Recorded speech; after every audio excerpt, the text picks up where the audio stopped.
didn't hear myself. I have to thank you, Elena, for inviting me here and for entertaining this very exciting conversation that we started a year ago, I believe now, in Toronto. And I'd like to say that tonight I'm not going to talk about our art practice, but more about the research that accompanies it, that is in a sort of conflicted relationship with what we do visually, or contradictory relationship, or complementary relationship. I can't decide. It depends on the moment. Yeah, I would like to talk about this concept, which is a concept of human strike that you might have read something about or heard something about, and we've been working with and on for a few years now. The title of the paper, the notes I'm going to read it tonight, is a quote of Carla Lonzi, an Italian feminist that is coming back on fashion, and I'm really glad about this. It's from her book, Let's Spit on Hegel, published in the summer 1970. It's actually an essay that is part of a collection of essays, which also includes the vaginal woman and the clitoridian woman that I will talk about in the notes later. So I will start with a longer quote from Lonzi and then go on what I'm trying to think about. It's not a concluded thing. It's an open question, actually. She writes, women's oppression doesn't start within time, but it hides in the darkness of the origins. Women's oppression isn't abolished by the killing of men. It isn't abolished by equality. It continues within equality. It isn't abolished by revolution. It continues within revolution. End of the quote. So we have lifted this notion of human strike from a text that was published in 2001 in a review, a French review called Tikkun, whose title was, the title of the text was Sonogram of the Potentiality.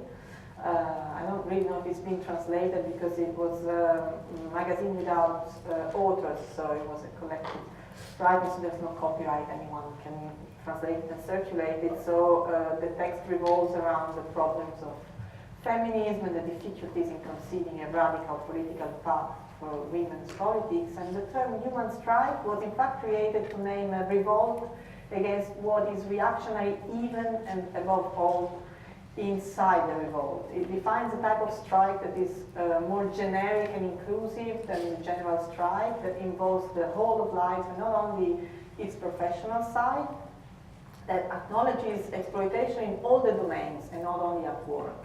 So even the notion of work comes out modified if seen through the ethical prism of human strike, activities that seem to be innocent service and loving obligations to keep the family or the couple together reveal themselves as vulgar exploitation.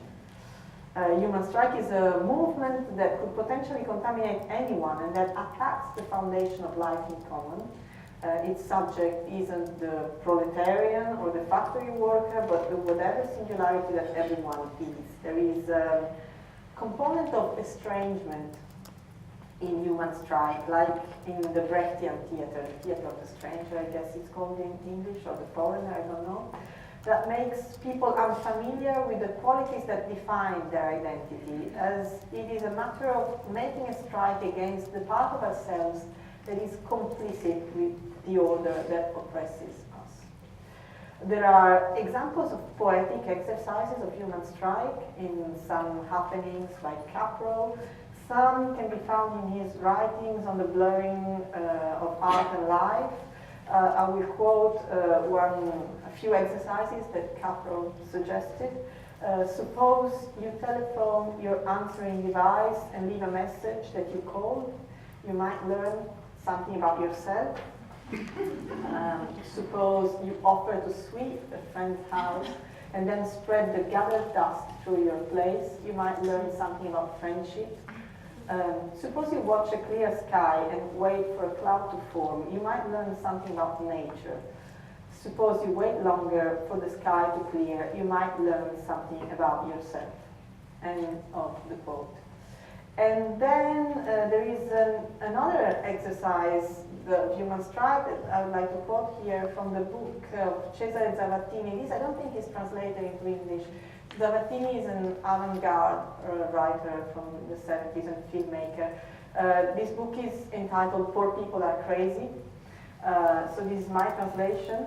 It's not going to be as beautiful as his writing, but he says, I want to teach poor people a very beautiful game. Climb up the stairs with the stride of a stranger. That time you'll come home later than usual. And then, at your doorstep, ring the bell. Your wife will run to open the door, followed by the children. She looks a bit concerned because you're late, everybody is hungry. What happened? She asks. Good evening, madam. You take your hat off and assume a very dignified expression. Is Mr. Zavattini home? Come on, the food is getting cold. Pardon me, but I need to speak with Mr. Zavattini. Cesare, come on, you always want to play games. Do not move and say, clearly there is a misunderstanding. Apologies, madam. Your wife will briskly turn her head and look at you with her eyes wide open. Why are you doing this? Remain serious and repeat whilst walking down the stairs, I was looking for Mr. Zavattini. There will be a deep silence. You will only hear the noise of your steps. Even the children will stay still. Your wife runs to you, hugs you. Cesare, Cesare. She has tears in her eyes. Maybe the children will begin to cry too. Free yourself delicately from her hug. Walk away, mumbling, it's a misunderstanding. I was looking for Mr. Zavattini. Come back home 20 minutes later, whistling. I was late because the boss in the office, and tell a lie like nothing happened. Do you like it? A friend of mine began to cry in the middle of the game. End of the quote. So one of the slogans of the feminist movement from the 70s in Italy was, we don't believe what they say about us. And the space of any strike is also precisely that distance that allows people to become a stranger to their work. The hierarchy, by refusing to work as usual, is momentarily suspended. Strikes are processes of desubjectivization and subjectivization. Human strike is, in fact, an infrastructural, an infra-institutional form of struggle. And it is particularly contemporary, not because the oppression of institutions has diminished nowadays, I wouldn't say that, but because the way the power goes through the bodies, as Foucault would put it, is more and more anchored inside the processes of subjectivization. Subjectivization is how institutions plant their roots inside the singularities, no matter how much these singularities recognize themselves in the actual institution. In fact, the feminist reformist approach that gave birth to the politics of equal opportunities and quotas, that just integrated women to the existing structures of society, and we're all somehow now implicated in this process, has to deal with the main contradiction. The institution that today hosts us and accepts us is the same that yesterday excluded us. The only change that it is ready to make is to let us enter a hostile system to which we have to adapt ourselves at the price of the introjection of self-hatred and a constant fear not to be adequate to the situation. Fighting from such a position is extremely difficult. So the forms of struggle that can actually be practiced must take place in other territories, probably equally unfavorable but less precarious. If institutional integration and the institutional forms of struggle don't allow the real problems to be addressed, these must be addressed and defined in the murky and timeless area of social and human relationships where the worst forms of exploitation have their roots, the one that Carla Gonzi was mentioning in the beginning of the quote I read you. The reasons for women's lack of power in professional and institutional places can only be found in what isn't professional and isn't institutional. On this point, the collective book by the Women's Library of Milan, Don't Believe You Have Any Rights, is an essential document because it explores, amongst other things, the complexities of being sheltered by the law that is inevitably and historically patriarchal, against rape, for abortion or just working as lawyers, defending female clients that are hysterical and fantasize about rapes that for not having actually happened are not less real. Italian feminism generally offer an interesting example of this kind of infrastructural strikes because they pointed out the complexity of women's exploitation and the continuity between effective and productive work, between the work and the dynamics of the inside and the outside of the domestic space, between the workplace and the living place. Some iconic quotes that we've already used in other texts about the human strike epitomize these reflections. I'm going to read you the three of them. They're all from the 70s, more or less. First one comes from Silvia Federici. I believe the document was called Wages Against Domestic Work. It's from 1974. They call it love, we call it unpaid labor. They call it frigidity, we call it absenteeism. Every time that we become pregnant against our own will, it's an accident at work. Homosexuality and heterosexuality are both work conditions. Homosexuality is just a control of the workers on the production, not the end of the exploitation. No more smiles, no more money. Nothing would be more efficient to destroy the virtue of the smile. Neurosis, suicide, desexualization, professional illnesses of housewives. End of the quote. The second one comes from the collective, the coordination, from the Emilia-Romagna for wages to domestic work. It was published in Bologna in '76. There's 3 points. First point, the house where we do the largest part of our work, the domestic work, is atomized in thousands of places, but it's present everywhere, in town, in the countryside, on the mountains, etc. Second point, we are controlled and we depend on thousands of little bosses and controllers. There are husbands, fathers, brothers, etc. But we only have one master, the state.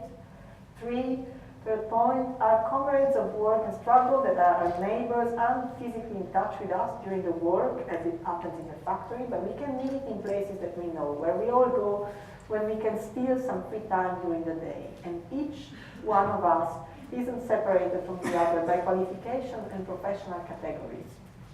We all make the same work. If we went on strike, we would not leave unfinished products or raw materials untransformed. By interrupting our work, we wouldn't paralyze the production, but the daily reproduction of the working class. This would hit the heart of the capitalist system because it would become an actual strike even for those that normally go on strike without us. But since the moment we stop to guarantee the survival of those which we are effectively tied to, we will also have difficulty in continuing the strike. The third quote comes from Adrian Rich, Born of a Woman, and it says, the worker has the possibility of joining a union, going on strike. The mothers are isolated, locked in their houses, tied to their children by charitable bonds. Our wildcat strikes manifest themselves as a physical and mental breakdown. So the key aspect that emerges from these three quotes is that insurmountable difficulty in adapting the usual means of struggle coming from Marxist political tradition to feminist struggle. The reasons for that are multiple. Although we might think we know them instinctively, I just would like to investigate some of them in depth. We know, for example, that the hidden paradigm behind the idea of class struggle is in fact to be found in the dialectics of the slave and the master. Was elaborated by Hegel in the Phenomenology of the Spirit, published in 1807. This idea is developed in the chapter about the truth and the certitude of oneself. One of the ways the consciousness meet is murder in that same chapter. So it's a very interesting chapter. Again, in Let's Spit on Hegel, Lonzi unmasks, maybe for the first time, within Western history, the severe misconception of human relationships presupposed by Hegel's and Marx's visions of life. Lonzi says very simply that class theory isn't just incomplete or insufficient, it cannot in fact host the feminine mass. The omission, the forgetfulness about the exploitation that takes place inside the family and the type of accumulation that this produces isn't accidental. By focusing on the factory labor, and she writes, I quote her, "In trusting the revolutionary future to the working class, Marxism has ignored women as oppressed and as the carriers of the future. It has expressed a revolutionary theory coming from a matrix of patriarchal culture." End of the quote. If Hegel had wanted to apply, Lonzi continues further, to women's condition the dialectics of the slave and the master, it wouldn't have worked.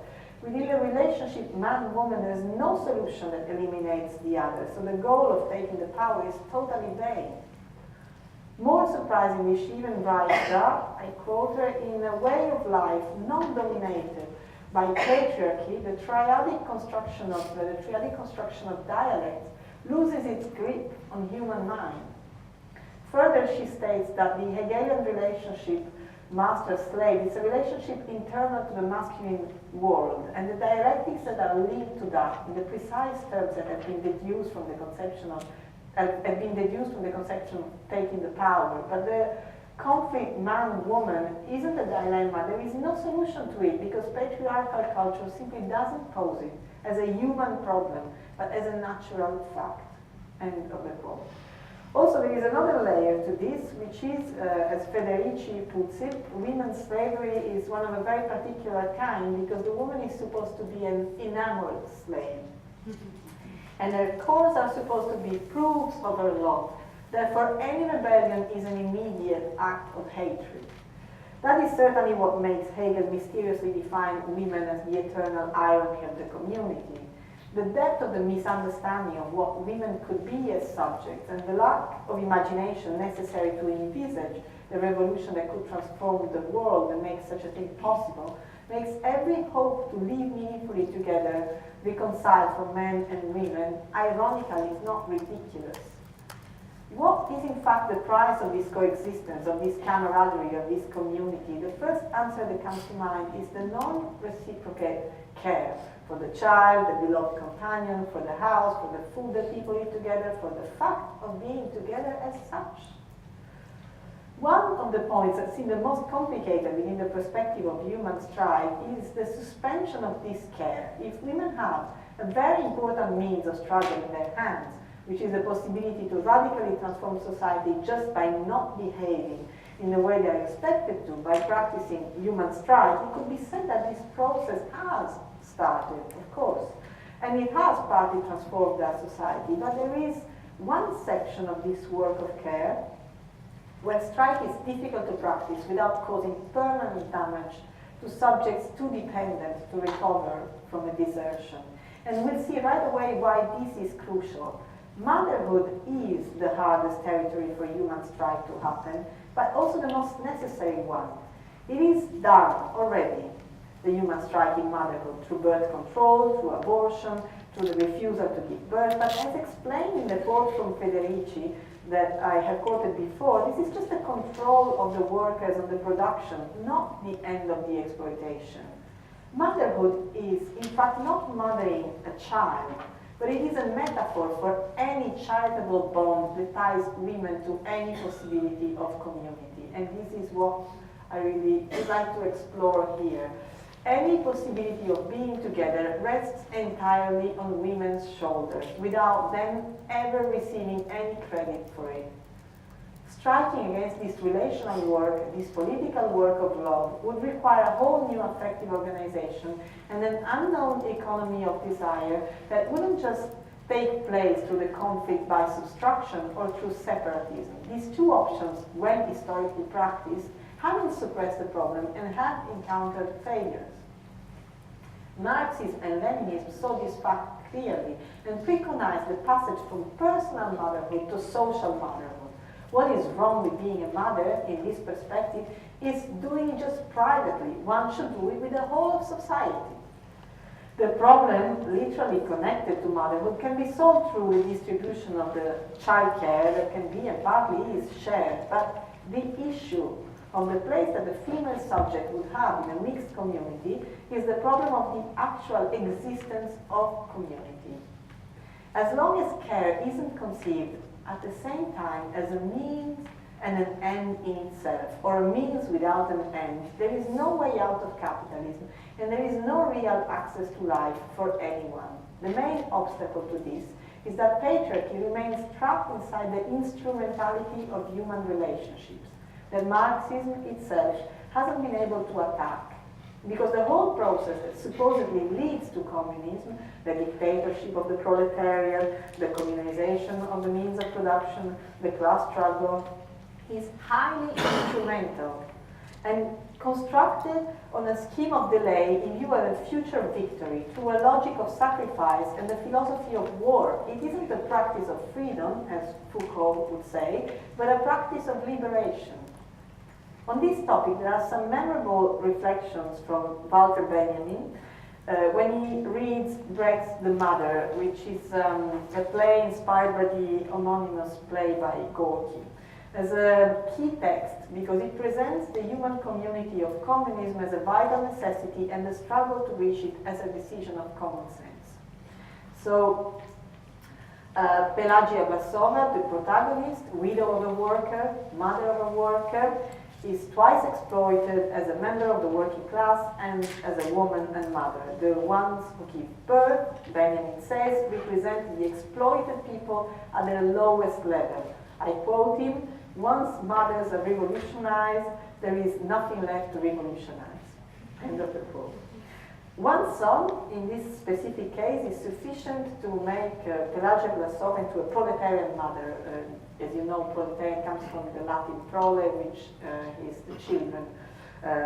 The fact of having many children is what characterizes the figure of the proletarian. So, in this case, his only son is the leverage to report the maternal energies of on the whole of the working class. Because food is scarce and Pelagia's son becomes increasingly unhappy, the hostility that he begins to feel towards his mother needs to be turned against the communal enemy. And this implies, for his mother, reaching for the political level of the problem. Pelagia concludes that, I quote, "It isn't in the kitchen that is made the decision about the meat that is lacking in the kitchen."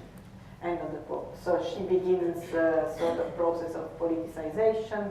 She starts to distribute flyers, going to demonstrations. She then even goes to classes to learn to read and write. Pelagia adopts communism, as Benjamin writes. I quote Benjamin, "Communism loves her in a way that only a mother can be loved, which means not because of her beauty, not because of her prestige or her excellence, but as an inexhaustible source of help, because she represents help at its source even, where it still gushes in its purity, where it's still practical and not at all dishonest, and therefore it can be distributed without limitation to what needs unlimited help, which is communism. The mother is the praxis that has become flesh." End of the quote. So the end of these texts certainly in Benjamin's mind is supposed to be optimistic, but I hope it will make you shiver as much as it made me. So the final quote is, "Dialectics doesn't know what to do with a misty future. It feels at home between the four walls of the practice and standing at the threshold of the present moment. It pronounces the words with which the mother ends and never becomes today again." End of the quote. So this never that becomes today again is exactly the problem that human strike should help us fighting, because the help that any revolutionary dynamic is going to need will be as unlimited as the one that any newborn requires. As long as the relational conditions supposed to create these revolutionary dynamics don't change. One can make extensive research about the psychological analysis, often very precise and accurate, of the social dynamics that cause failure in every radical project and community in history when the cause isn't an external repressive attack, and come to the conclusion that the real problem is social motherhood that turns women into the eternal irony of the community. There is a possibility of radically transforming this theoretical landscape by affirming the transcendence of women, as Lomzi suggests to do in Let's Speak on Hegel. The consequence of this would not only be another way to conceive dialectics, the triadic structure that doesn't have a grip on the human mind, as she says, but Another way to perceive immanence altogether, in fact, if domestic work, the work of care, the work of love, are not only what they are from the instrumental point of view, but they are metaphors when they are not allegories of how to nurture life and revolutionary processes, the asphyxiating aspect of these tasks would finally be returned to the place that it deserves within the reflection on the political causes of oppression in general. As Federici always reminds to us, reformism must be read at a second degree, because money for domestic work isn't wages, it is a recognition of an invisible exploitation as a remunerable work. And also, money itself has a symbolic meaning that fully transcends its primary function. I would also like to add, to extend the scope of this reflection, that according to Lomzi, the non-reciprocity of the care between men and women comes from the original denial of specificity of female pleasure, or female orgasm, not directly connected to reproduction, not necessarily simultaneous to the masculine one, and that's why she develops the figure of the clitoridian woman as an answer to the contradictions created by patriarchy. In this attempt to produce reciprocity and just social link most of the time, women obliterate themselves and make themselves functional to the system that they are trying to transform. There is a vast and exciting literature on how the new forms of capitalism have learned to extract value from these informal talents that women have. I would also like to say that if I haven't used here the term of reproduction, and I have used the one more effectively and psychologically charged of motherhood, it is because I don't think that the work of care that political organization and being together in general require can be classified as repetitive and as a reproductive one. It is a constantly changing, non-professional, exhausting creative work where, like in actual motherhood, never becomes today again, but it's also always different. In fact, in a text entitled Towards an Imageless Political Education, we analyzed a few years ago the metaphor of non-hierarchical motherhood used by the protagonist of Ziga Vertov Group's film entitled Class Struggle in Italy from 1970. Ziga Vertov Group was the group where Godard was to. The heroine aims to destroy the dialectical triadic structure of the nuclear family. So the dialogue between her and her lover is the following. The lover asks, so tell me who we are. A couple, she answers. The unity of two opposites, a unity in struggle. This struggle translates into the opposition to the bourgeois idea of couple, that they must fight through the incarnation of this other possibility, this other life together. She says, at each stage of the struggle, the unity of the opposites can be broken. One must have a child in order to learn to climb a notch in the struggle against the bourgeois and against the bourgeois that we are in spite of ourselves. Why? The lover asks. Because to continue to be a revolutionary couple, we have to go through a new stage of our struggle and of our practice, that of the reproduction of revolutionary life form. The problem, Paola continues, begins at the moment when we make the child. It continues while I am pregnant, and it transforms itself when the child is being born. And it transforms again after the child is born. And so, asks her lover, in fact, I say that this is political education. Mine, yours and the child's. Mine made by you, yours made by me, mine made by the child, yours made by the child, and the child's made by us. End of the quote. So the movie is very dogmatic in all its other parts. You can see it this big on Yugu. It's accessible somehow. What interested us in this is that at the moment of defining what political education actually is, because the whole movie is about the Bildung of this woman that wants to leave her bourgeois condition and join the struggle and radicalize herself as much as possible, is that we enter the domain of the pure creation here with no prior model, where adult and child participation in the commons have to be negotiated and protected at every instant. What is broken here, more or less consciously, It's the gravitational, hierarchical movement from high to low, from the more knowledgeable to the more ignorant subject, which is at the origin of every school and most pedagogical projects. This experience of shared unlearning is a promise of circular political education, which, that's what interested us then, contains the possibility of a refusal of representation, a refusal of representative politics, where one person is supposed to be the political equivalent of a group. There is no model to be reproduced, and so we can imagine entering an abstract or non-figurative political space, which could be the one of human strike. I would also like to come back to the quote of the beginning, where Liucci says that not human revolution abolishes women's oppression. And to the idea of Brecht and Benjamin that motherhood not only will continue unchanged throughout and after revolution, but that never will be tomorrow again. So for every woman in the liberated society, the maternal energy will have to satisfy the needs of everyone and not only of one's own offspring. So human strike opens a different perspective on the problem by affirming that without a desubjectivization, there will be no changes, that any change that will still tie us to gender-related obligation will hit the contradictions that Mirle Landsman and Kelsey point out in the Maintenance Manifesto. There are some elements that open up the reflection in these terms. This is, just a suggestion for opening up the conversation. In the writings of Foucault about enlightenment, where he reads Kant again, and Foucault connects the state of minority of all of us with the situation of being governed.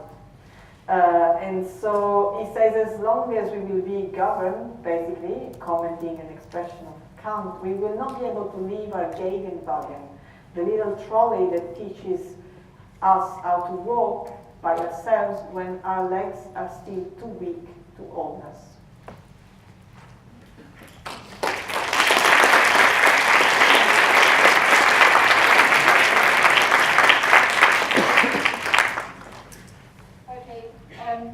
Thank you, Claudia.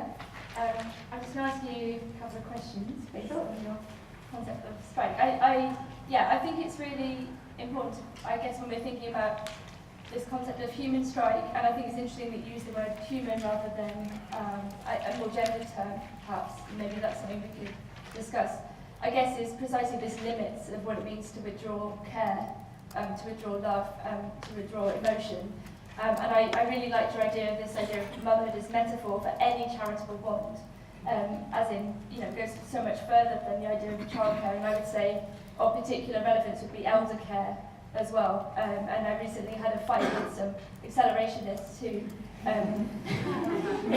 proclaimed that I shouldn't be worried about care because robots could look after old people, and and this is all going to be fine, and they're already doing it in Japan, and so don't worry about it. That was a dark moment, yeah. And I think it's this kind of question about what does it this question of limits really, I guess, is what I'm interested in. It's kind of both amusing and profound to think about the smile strike. It's provocative to think about the demand for wages for housework and so on. But I think it's kind of revealing that your exercises of estrangement are actually like forms of derealization. They're really upsetting, right? So like the pretending not to be who you are, that this form of kind of desubjectivization, to me seems like worryingly on the border with a sort of performative psychosis or actual psychosis, perhaps. And I wonder about, you said desubjectivization and resubjectivization as part of the human strike, but I wonder what happens when you can't get back, for example, when you desubjectivize and, it's a Deleuzian question in a way, I think, and I suppose, on the other hand, more positively, what it might mean to think about the human strike as a form of protest that might relate to things that are happening now. And I'm really interested in this idea of, non-symbolic protest. So what does it mean to literally stop the thing happening that you want to stop, if you see what I mean? So not marching with banners, not doing a kind of representation. But so, for example, in the Black Lives Matter protest recently, like literally blocking roads, literally stopping planes fly, literally stopping things move. You know, with the explicit point that, you know, things cannot go on in this way. You know, everything must stop, right? And what that would mean then for this idea of human strike and the withdrawal or this kind of desubjectivization, this process. And I've been thinking a lot about this idea of militant empathy lately, which is to say, what happens if you refuse to give up on care and empathy, and you refuse to say that I'm invariably upset, I'm invariably angry, right? I'm always all of these things, and however much I have to be a professional or to be, you know, this kind of great teacher and to be helpful and so on. You know, at the same time, all of those things are happening and they're real. And what would it mean to like turn those around? And I have a friend who works in a bar, and she says the quickest way to shut down the city would be simply for all of the bar staff, male and female, mostly female, just to stop serving one night, and there would be a riot. And she's convinced that this would be the way to kickstart things, at least in London. But I wonder, just on this point, I mean, you know, what would it really mean? Because I guess, look, if you think about historical examples, so like Lila Zano's women's strike, you know, where she just said, I'm not going to speak to women for the rest of my life, right? You know, I mean, this is one thing you could do, but again, you might say, well, okay, this identifies a problem, right? This identifies a position, but what does that kind of desocialization and that derealization mean? You know, and how could it be kind of collective enough, I suppose? I guess, like, how could we tie the literal stopping of the working order, like how to stop things working, right? Combined with maybe this idea of militant empathy, or like the admission that one is emotional, one cares, and so on, but in a different way.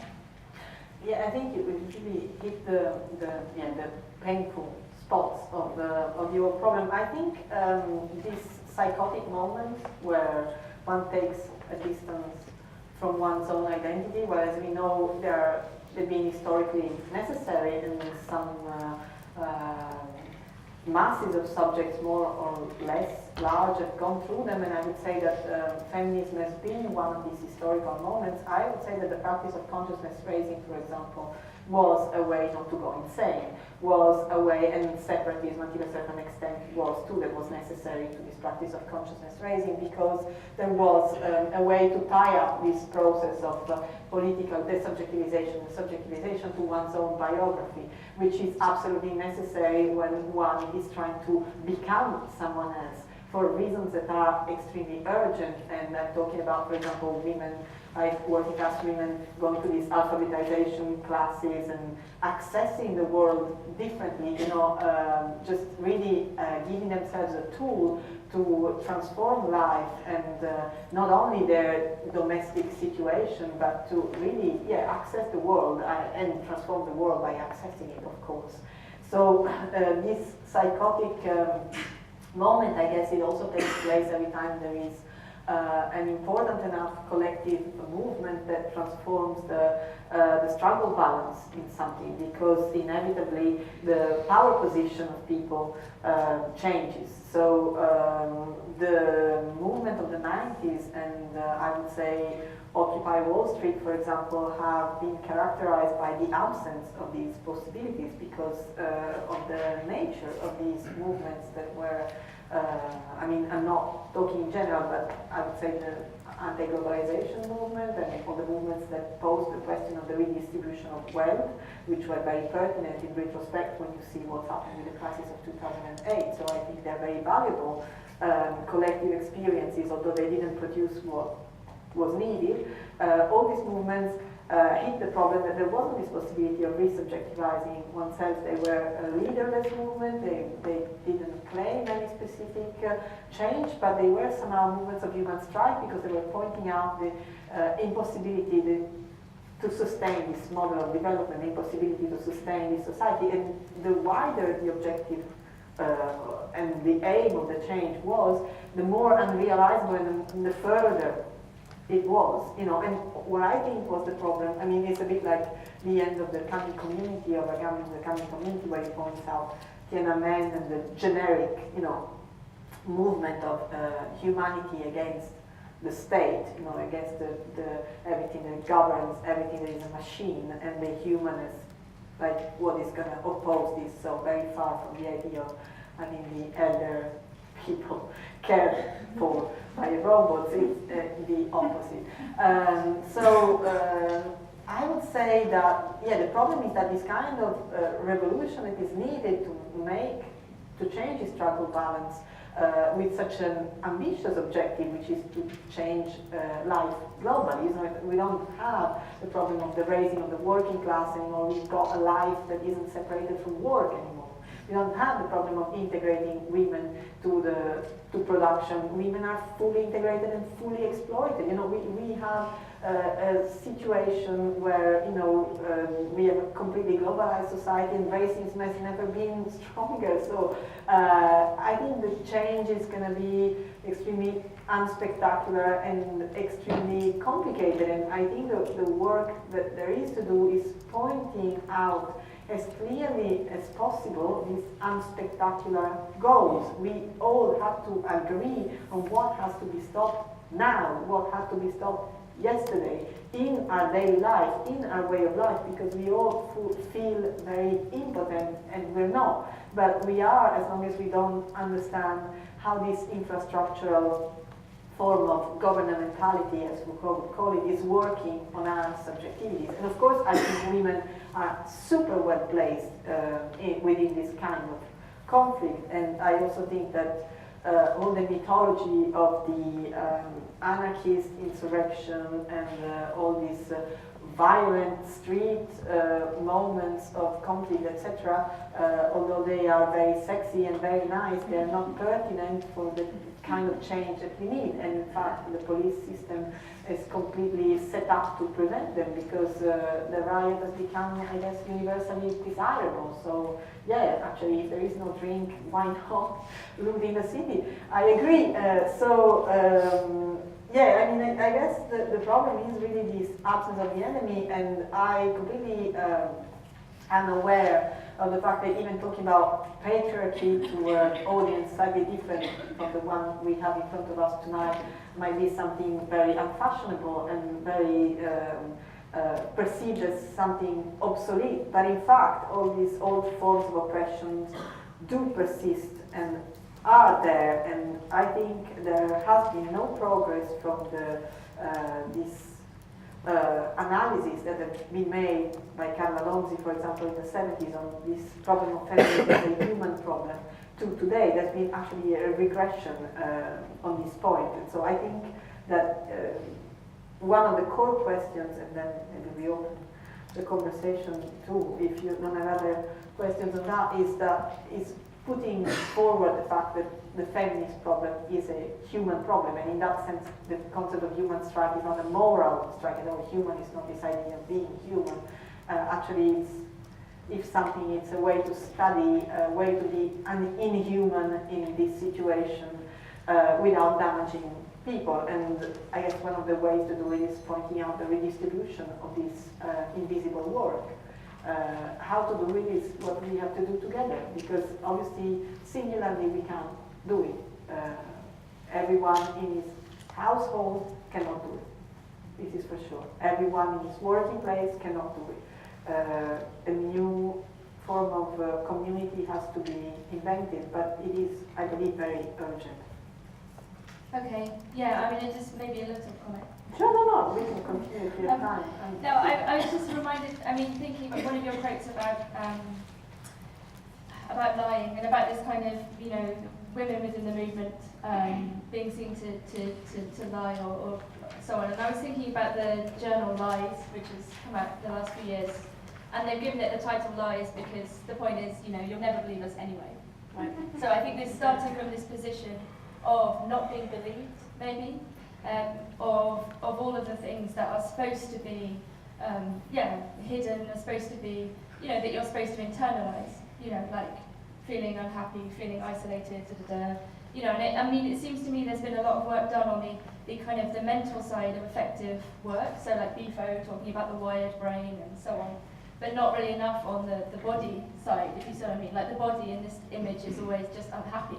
You know, it's the body sitting at the terminal, but it doesn't have any power or strength of its own. And I wonder if there's a way in which, you know, reconfiguring, like once again, the mind-body relation for the millionth time, you know, might be one way around. You know, but I have a kind of weird distaste. Like I really dislike the fact that women always seem to have to talk about sex. And it's like, men don't have to talk about sex all the time, because we live in, you know, because they get to decide what sex is, if you see what I mean. And I always object to the fact that feminism always feels it has to talk about sex.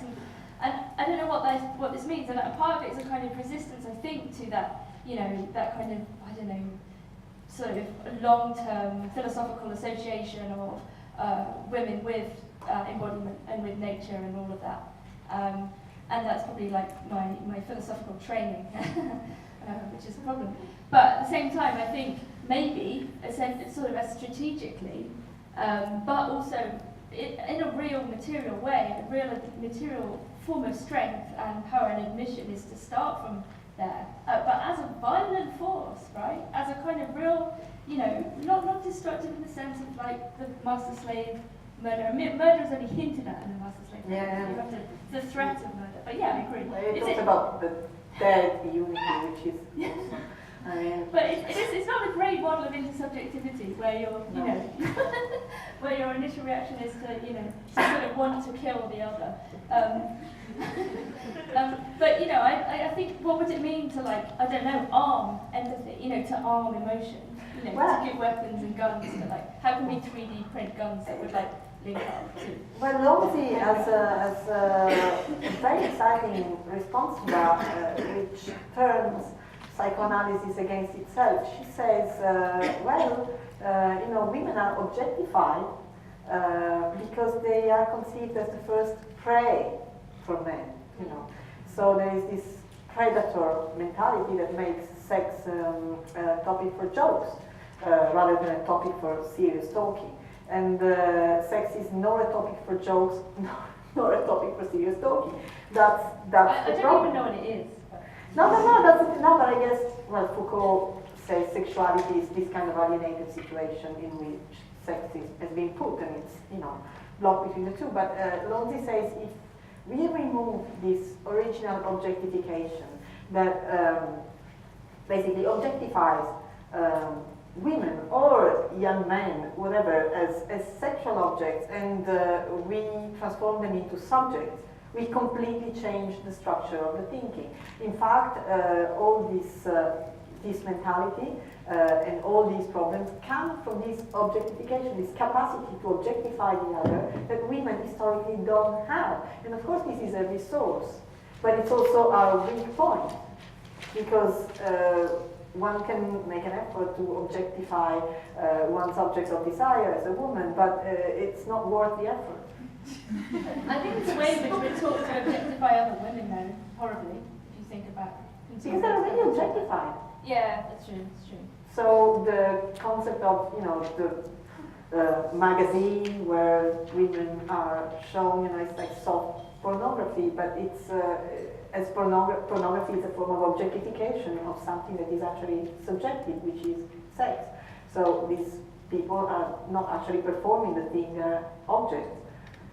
They function as living dildos. So that's how it goes. And it's very interesting that this aspect of verification of things, you know, in which we are living, and I think it's partly responsible for our sadness. But I think objects have power too. I don't know, it would be interesting to link up objects with, mobilize everything. Like mobilize objects, mobilize subjects, mobilize emotions. Objects on everything, how you're saying that to an artist.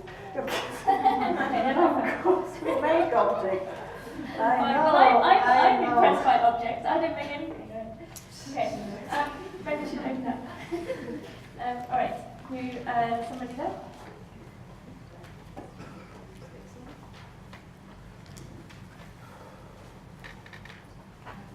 Oh, sorry. Sorry. It's okay. It doesn't matter, does it? It's the same. I don't know if this is on actually. Okay. Thank you. Your references to the 1970s work of Italian Marxist feminist work remind me of the North American as well as the British Marxist feminist scholarship from 60s onwards. And there was quite a lot of productive work in that, but there was also critique. And you use the word human strike. Now, also you mentioned globalisation, the questions of race, and we know there are double mothers. Mothers who migrate across the world and then they stand in for emotional or practical labour that hasn't actually been distributed in just a household. So I think if we're going to think about the we and the collective, we have to live in that messy world. Otherwise we're just going to keep repeating, these categories, race, class, gender, in unproductive ways. But I appreciate the imagination for redistributing the skills, the practical skills, as well as the emotional labour associated with motherhood. However, motherhood is globally very split. So if we think about political community, we're talking about different geopolitical scales in operation at the same time. Should I answer this quickly? Because I forget things. So, yeah, I think what I had in mind here, and again, it's not a finished conceptualization, it's really notes and the way we can think, when we are making our artwork. So it's got lots of limitations and empty parts to fill and complete. But I really think that this idea of the state of minority that was in Kant and Foucault recuperated, and how this worry for the state of minority in a non-humanist perspective, because Foucault was somebody that always underlined how the concept of human was really constraining, limiting, and philosophically wrong for plenty of reasons. So this idea of the state of minority was behind my use of the term of social motherhood, because I do think that there is a problem of care that exists. That's what I was trying to explain within any political organization, so multi-racial and etc., that hits several types of cultures, but we keep finding it because it is a problem of conceiving relationships in a non-instrumental way. So coming back to objectification, this is the second objectification that patriarchy has and makes capitalism work so well, that every relationship is conceived as instrumental, and this can be true for women too, in the measure that they are integrated in the society, but it's not originally true, because if we think of motherhood, how is giving away one's life to raise a child, or to do housework, or to help old people, or to assist a husband, etc., to do this invisible work, how is that instrumental? It's a means without an end. It's completely something that dissolves in itself and doesn't produce anything that comes back as a prestige, as an accumulation. It's a pure loss. It's a work at pure loss. So if we conceive that the militant model for revolution is having this work at pure loss generalized for everybody, which is what's been happening until today, as far as I know it and I can read in papers and stuff, I think this is the problem. That's what I wanted to point. And of course, what you're saying is very pertinent in terms of the reorganization of labor and the complexities of this, but still the work of caring, the work of loving is not equally split, and it will not be equally split in these processes of revolutionizing the society if they ever get a better speed and a better like grip on things than they had in the 90s and in the beginning of 2000. So I think we should aim for something different. That's what I was trying to say here, and I completely understand that it's very abstract, but it might take place in people's minds later on, I hope, this week, in the next month. Okay.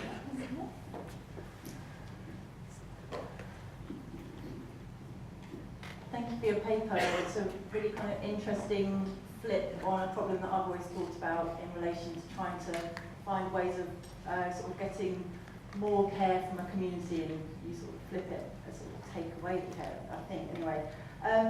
There's a children's book by Anthony Brown, which is like the opposite to the father coming home and pretending to be someone else, in which the mother leaves the house and her husband and the boys then have to fend for themselves, and eventually they turn into pigs, and then they only turn back into humans once the mother returns, which is just like an aside. Sounds great. I saw it the other day. And I've got a couple of questions, like what would the experience be of the children in the situation of the human strike? And related to that, how might we start to think about changing the sort of the situation of the depressed mother, or the ambivalent mother, which is what Adrian Rich is talking about, like wildcat strike, you know, the kind of the powerless lash out or withdrawal into a collective action. That for me is the kind of the transition of the idea that I'm kind of, that I can't actually conceptualize, which itself is interesting to me. We're talking about really motherhood here, so we're back to that. I think for the very early stages of childcare, the first 2 years, according to many experiments and studies, it's very difficult to socialize the children. It's been done in the early kibbutz of the nice wave of immigration. There's a nice book by Bettelheim called The Children of the Dream, where there's children that didn't have actually the structure of the family were raised, and it goes up until they have a family of their own, and it's very difficult because actually the kibbutz have gone back to the family model because of the complications of raising children in these conditions. And these people didn't have any idea of what mothering and fathering, didn't have any model in their head. So it's been pretty disruptive and, generally speaking, not a very interesting experience. I can say that for the reading I've done, and it wasn't for this paper, and it's not what I wanted to focus on, but the Montessori method is very exciting because it's a method that aims to consider the child as a person, but not to offend the child by not assisting them, not assisting the children when they need to be assisted. So it's a method that basically practices, it's a very humanist method, but we have to see that it's been created after World War II. So the idea of Maria Montessori was to bring back dignity and capacity to care for each other inside Italian society, basically. And I say that this is pretty interesting because it's something that doesn't conceive childhood as a handicap, doesn't conceive all the annoying things that children do as stupid stuff that just have to be suppressed and erased as soon as possible. It considers them as symptoms of and expressions of the personality of this human being at an early stage. And although as adults we find it impossible, they have a sense and they can be interpreted and channeled into things. So I think these methods could be practiced everywhere, universally, and would make life much easier for mothers, fathers, and adults that are in the presence of children. Of course, they need structures, and they need to be conceived as collective problems, which they're not. So if nobody gives a shit if anyone in the room has kids and everybody has to solve the problem personally, well, that's the problem. I mean, but kids. That's the thing. That also the way we consider children is completely infected by our conception of productivity, and it's completely stupid because it's not something external to us that happens or doesn't happen. It's like, even if we don't give a shit about being a mother, we have been children ourselves. So that's the basic thing I would like to say, that it's a stage of the human being, and if we want to conceive something else than an instrumental relationship with each other, we have to pose it as a problem. And the same thing for being old. And it's a scandal that these two moments of care where we ourselves are very vulnerable as children or as old persons, and none of us can escape these two moments of life unless we die at 20, but still we will have lived through one of them. It's a scandal that these moments are not valued and considered as key, and the reasons for they're not is the stupid productive model we live in. And we're all going to pay the price of it. We're all going to pay the price of it, each of us. And we already are, probably with our parents, etc. So. Yeah, I mean, I agree, just on a very minor point, and Federici makes this point about elder care that, you know, precisely it's only as retirees, i.e. former workers, that elder people are valued. You know, so you still have a relation to productivity. Absolutely. But even when you're, you know, you don't want to work or can't work, and who wants to work ever? Okay. There. Oh, There's somebody up here.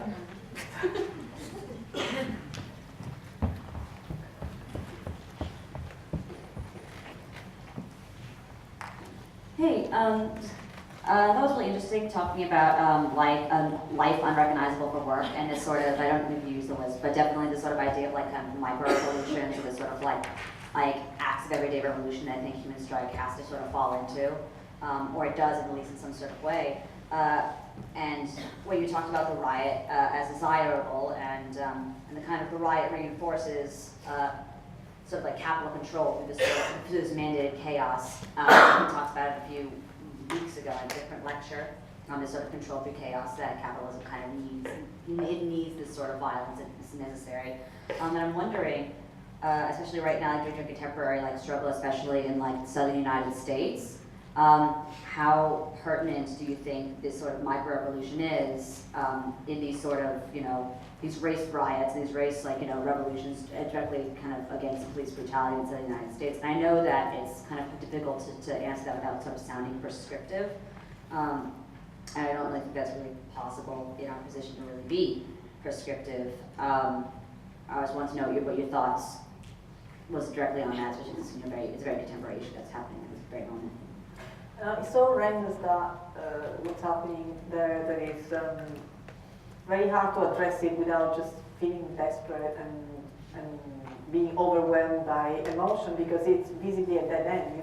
The police cannot be the enemy of anyone because they're there to be the enemy. So once the enemy becomes the police, it's the end of it. It's just not. It doesn't reach the level of political conflict, and it's relegated to the level of the politically correct, which is what has generated these tragedies, or it's between that or the brutality where it explodes and it's not controllable anymore, and it's obviously pure monstrosity. So for me, it's a state of emergency that is beyond politics, that is not codified by politics. It's so orphan, it's such an abandoned situation that it's not covered. Politics doesn't even shelter it. It's got this character of really biopolitical catastrophe. So I don't have any ready-made answer, but it certainly is a symptom of the deep crisis of how this multicultural society is supposed to be organized, because visibly, these tragedies continue to erupt. So I really don't know what the outcome could be. I really don't know. I'm desperate about it. Okay. Yeah. Do you want to make a comment on that? Sorry? Did you also, I do have a question, but do you also want to respond to that? Well, I mean, I mentioned the idea of direct intervention, and the kinds of action that point to the fact that this can't go on. We need to literally stop things working. And I think there's a clear relationship between, anger and justice. I mean, if you want to talk about the emotional quality of these protests, these are both, tactics and strategies that have a direct relation to the status quo, but also a very strong emotional component. How could they not, I suppose? And I think if we want to talk about mobilising emotion, empathy, and I think the idea of the die-in, you know, the resurrected use of the die-in in these protests is absolutely key. I mean, thinking back to using the AIDS protests and so on, I mean, this is like a recurring motif, and, you know, then you are sort of, you know, you are yourself, you are the person who's under threat, you're also the person who's killed, you're everybody and you're that person as well. And I don't know, this seems significant to me. I would look in detail at this strategy, I guess. It's also interesting that the police of New York went on this kind of informal strike, you know, that they had this lapse of time where they actually didn't work. And everyone was much happier. Apparently so. So, yeah. I mean, I would say, like, interesting recent examples of where police have changed sides would be in Bosnia, where there have been huge protests where government buildings have been set on flames, ministers have resigned, and the police have changed sides, and this is always a key moment, right? So, I don't know, it's not happening in some places, but no one ever thinks about Bosnia, but I don't know why you should. It's not very appealing. Perspective. But then, you know, do you think disaster to people? Yeah, of course. Just to sort of shift the emphasis a bit to Fulvio, maybe you can just talk about how you perform the human strike in Claire Fontaine, in Claire Fontaine, and just I also wondered why it's a she. Why is Claire Fontaine a girl? But that's not really the main question. Well, I'll start with that. It's a she because when we started this project, we went to look for the quotas that were shown before how female artists were represented. That was back in 2003. And we realized that they were pretty low, and that also as a woman artist, one has more chances being a foreigner than being a local. So Claire Fontaine was, you know, the only French person amongst all of us. So it is French sounding. And also, well, of course, it's the name of the notebooks, but also Fontaine is the title of the urinal, and there's this idea of also the recycling, you know, the water, as we are in this kind of appropriation dynamic, and we always say that we recycle forms and we fill them with political content. I don't know if we perform any sort of human strike at all. I always say that our practice is not an example, and in any possible ways we do what we do. You know, it's like it's a sort of last time I think I was here, maybe somebody asked me if it was a form of therapy, Claire Fontaine. I mean, it kind of is, in the sense that it really is. We really give shape to our obsessions, to the problems that we continue hitting conceptually, personally, politically, and there is a sort of relief in being able to give shape to them. I don't know how much the art world appreciates this operation, or how much it is considered as an orthodox or even a legitimate ambition. We have very limited dialogue with people about this matter. I think people just turn away. They're just not. They don't want to be concerned by what we do. So I don't know if it's a form of human strike. It's certainly a form of desubjectivization in the sense that we decided not to use our own names, not because of any form of anonymity, because I'm here talking to you now, and James would be too if we didn't have a child, and he didn't have to perform childcare. But essentially, the idea was that the work that we do is more than the addition of the two of us, and it's actually, to be truthful, the addition also of all the technicians and the people that help us too, that are all assistants of Claire Fontaine in the way we see it. So it's a device, let's say, to show this distribution of authorship taking place in almost all the works of contemporary artists, because even painters have now little factories with people stretching canvases and painting pictures, and it's absolutely fine. But it's just, we think it's more accurate to say that we are the assistants of Claire Fontaine, and that's the way we live it on a daily basis, basically, in a very gregarious way, than to say that we are the authors of our work, because it is a space where we come up with ideas that we wouldn't come up if we were just 1 plus 1. It did strike me this something about this idea of motherhood being a communal activity. I probably paraphrased that slightly wrongly, but the way that you repurpose other people's, ideas and quotes and so on, and then sort of put them back out there, is a certain kind of reproductive function that's putting it into the communal space. I don't know, that just came to me. Recycling.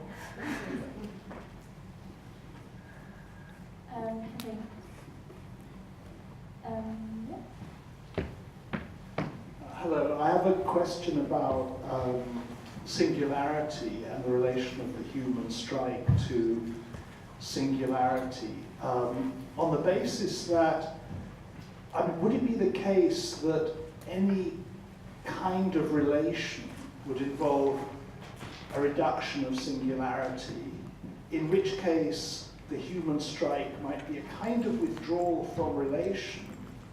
Or are you suggesting that there is a relation other than subjectification that would perhaps be represented by means without end or motherhood, that would involve some kind of sustaining on a communal level of singularity rather than its reduction?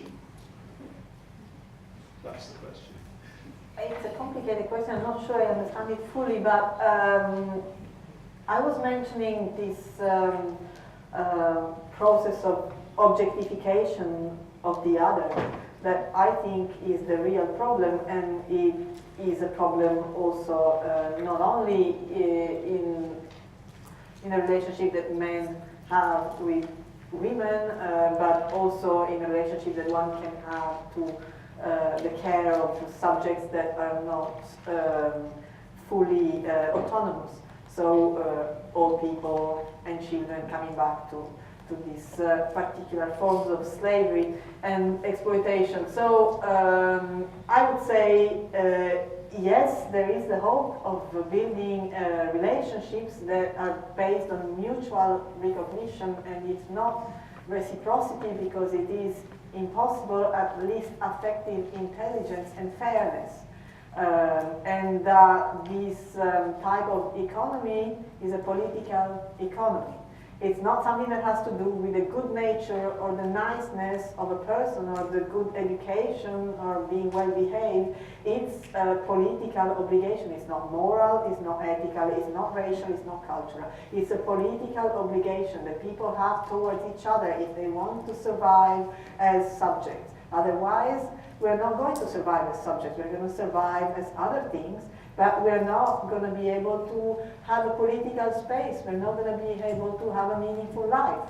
We're going to probably generate capital. We're going to probably make riots. We're going to probably keep having children, but there's not going to be any sense to being alive together. That's all I'm trying to say. It's very basic, but we are in such a lack of political debate. We're in such a crisis of radical theory, I consider. I don't read everything, but I try to read as much as I can. That I guess we have to go back to these basic categories to restart the dialogue. I guess what I'm asking about is what the being together as singularities, as it were, would be if other kinds of, if you like, revolutionary relation involves some kind of sacrifice or reduction of singularity. I think singularity is anyway a fiction. We are singularities because we have a possibility of being in collectives, otherwise we're not singularities. What makes us singular in relation to what? You know, it's a relationship of dialogue, and in fact there is no sacrifice. You're talking about individuality there. There's not, if we have to sacrifice individuality, there is no problem. Individuality is not a resource. It's a form of accumulation. Singularity is, cannot be discussed. It has to do with the body, the material presence on Earth. So yes, our subjective identity is transformed by all the relationships that we have any minute of the day. So there is no fear to be had of that. We experience that since we were born. There is no unsafe aspect of it, psychologically or politically or in any possible way. It's not threatening to anyone at any age. Okay, maybe. Oh, sorry. Yeah, go on.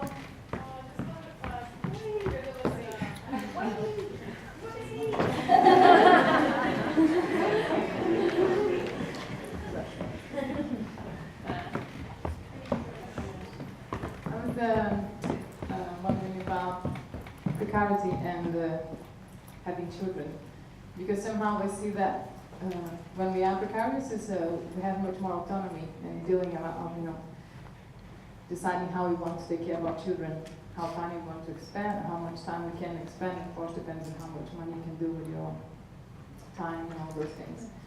But I think there's also the other way around. What I see, I'm from Brazil, there's lots of mothers and not that many fathers avoiding going back to formal work and, let's say, accepting precarity to be able to take care of the children. So I think there's a kind of a whole reversal of the order of the world. I think that's the strength that we kind of have to produce when we become mothers and fathers. One thing is, of course, negotiating once we have jobs or whatever, professional relationships, renegotiating those relationships, having a new person in life that brings a completely atomized time to your life. But the other thing as well is how somehow it sounds contradictory, the fact that we might end up accepting precarity as empowerment of somehow autonomy of dealing with our children. And for me, I think it is empowering, but it's also be like, well, what is it that we're accepting then? Or, of course, we have loads of different levels of negotiation of this precarization or autonomy or whatever. And the other thing is I think there are already very interesting experiences of communal motherhood, communal fatherhood. They're not yet changing a lot. They're very, very tiny, small scale. I think they are. I didn't read the human strife, but maybe we can think that they are as well connected to that somehow. But I think we are also seeing how this new ways of becoming mothers, they are already into trend. Which I see as a kind of the danger of institutionalization somehow when we see our practices being somehow eaten by, let's say, other spaces. So I don't know, it's this kind of invisibility and visibility of the strike or the struggle of maternity and care that is empowering somehow when it becomes also a trend. So the question is mainly about precarity in children. I think it's just a diagnosis of the problem. The problem is that how is it possible to live in a society where something that is absolutely normal and not an accident, like becoming paralyzed or losing a leg or losing the eyesight, is so handicapping?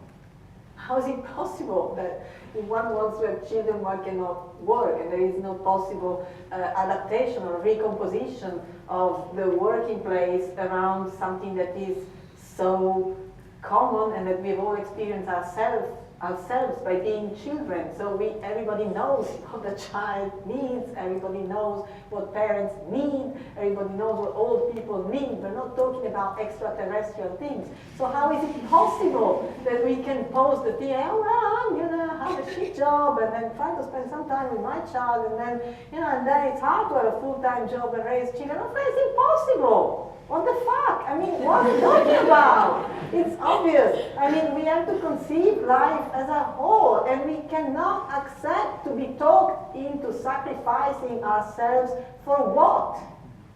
That's my point. I mean, it's not acceptable. No, it's not acceptable to have shit jobs, to have to sterilize oneself, to have to leave the fact of having children or having parents like a fucking mutilation, because everybody has these problems, and people that decide not to have them can be happier in a world where everybody that has these problems doesn't live like a fucking handicap.